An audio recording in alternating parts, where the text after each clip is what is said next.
गेल्या काही दिवसांपासून कधी गॅस संपेल, कधी पेट्रोल संपेल, कधी डिझेल संपेल, अशा वेगवेगळ्या वार्ता आपल्या कानावर येत आहेत. वेगवेगळ्या अफवा आपल्यापर्यंत येत आहेत.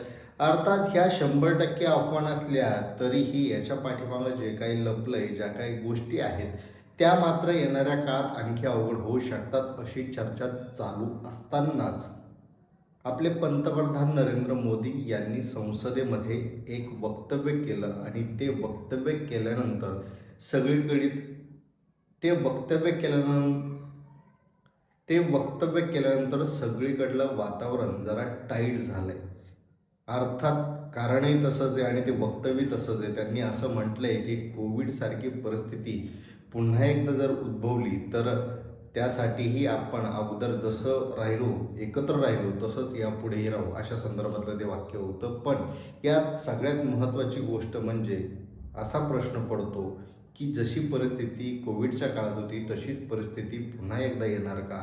आणि ही परिस्थिती आली तर या परिस्थितीमध्ये नेमकं होणार काय?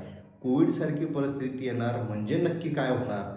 या संदर्भात वेगवेगळ्या चर्चा सुरू झाल्या आहेत आणि याच अनुषंगानं या व्हिडिओच्या माध्यमातून चर्चा करूया. नमस्कार, मी सूरज कुमार आणि तुम्ही पाहताय बोल बिंदास.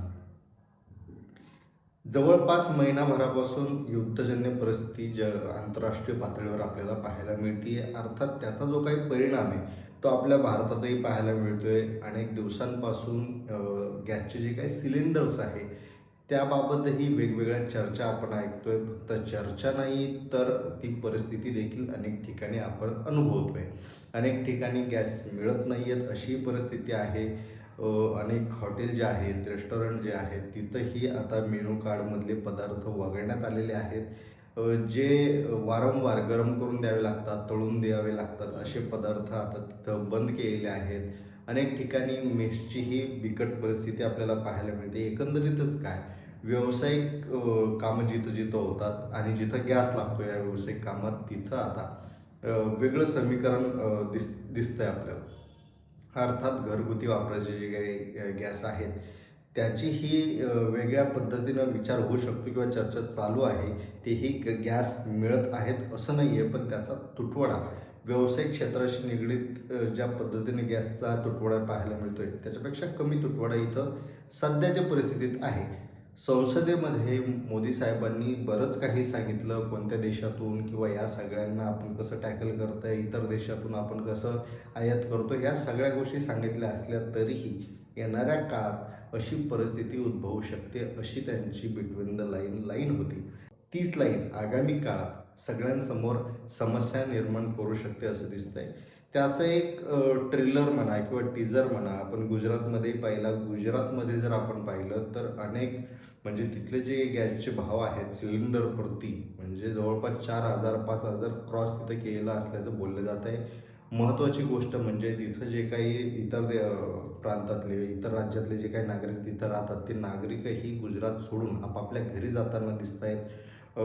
ट्रेन गच्च भरलेलं आहेत, रेल्वे स्टेशन फुल भरलेले चित्रही तिथलं आपल्याला पाहायला मिळालं. त्यामुळं आगामी काळात ही स्थिती मुंबईमध्येही होऊ शकते, महाराष्ट्रातल्या वेगवेगळ्या शहरात होऊ शकते असं बोललं जात आहे. दुसरी महत्त्वाची गोष्ट म्हणजे आता या सगळ्या युद्धजन्य परिस्थितीत आपण जी काही जास्तीत जास्त इंधनाची आयात करतो ती अरब देशांकडून करतो.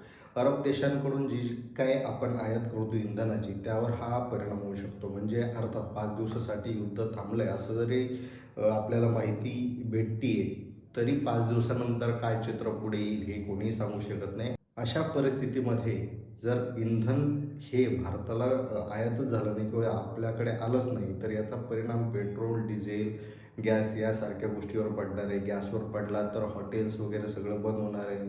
म्हणजे तसे चिन्हच दिसणार आहे. कारण घरगुती वापरालाच जास्त प्राधान्य दिलं जाणार आहे. घरगुती गॅस सिलेंडर्स मिळतील किंवा उपलब्ध करून दिले जातील याकडे सरकारचा कल राहणार आहे व्यावसायिक क्षेत्रापेक्षा. त्यामुळे हॉटेल्स असतील किंवा बाहेरच्या ज्या काही सगळ्या गोष्टी आहेत त्या बंद पडू शकतात.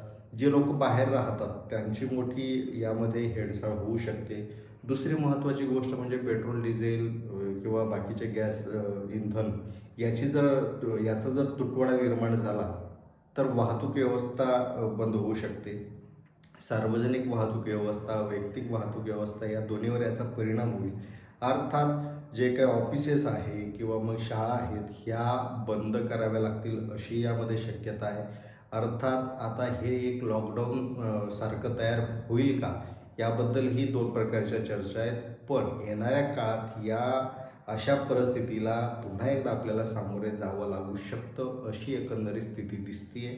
आता खरोखरच जे काही पुढे येतंय किंवा बातम्यांच्या माध्यमातून आतापर्यंत जे काही पुढे येत होतं, ती एक अफवा म्हणा किंवा फार फार तर ह्या फक्त बातम्या आहेत, इथपर्यंत आपण ते म्हणत होतो. पण आता मोदी साहेबांनीच अशा संदर्भातलं वक्तव्य करून कुठे ना कुठे आगामी काळात या सगळ्या समस्या निर्माण होऊ शकतात, असा एक संकेत आपल्याला दिलेला आहे, असं जाणवत आहे. आता या सगळ्या गोष्टी जर पुन्हा एकदा देशभरात निर्माण झाल्या, पुन्हा एकदा लॉकडाऊनसारखी परिस्थिती निर्माण झाली, तर यावेळी सगळ्यात मोठा दोष कोणाचा असेल याबद्दल कमेंट करून नक्की सांगा. धन्यवाद.